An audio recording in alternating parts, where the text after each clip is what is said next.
Уважаемые работники почтовых служб, филотуристы и участники второго всероссийского туристско-почтового флешмоба «Великая Северная экспедиция» в честь 350-летия Петра Великого, а также уважаемые жители и гости республики Саха-Якутия и города Якутска, где находится эпицентр проведения второго всероссийского флешмоба в год столетия образования Якутской АССР. 9 октября ежегодно отмечается Всемирный день почты. Громадный вклад в развитие почтового сообщения в России внесли камчатские экспедиции под руководством Витуса Беринга и Алексея Чирикова. Во время Великой Северной экспедиции было налажено регулярное почтовое сообщение между Камчаткой и Санкт-Петербургом.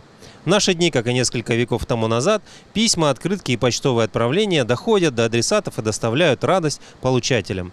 Мы, российские члены экипажа Международной космической станции, от всей души поздравляем всех работников почтовых служб, филотуристов и участников второго флешмоба «Великая Северная экспедиция» со Всемирным днем почты. Желаем новых свершений, новых открытий и исследований нашей любимой родины России. Здоровья, благополучия и мира.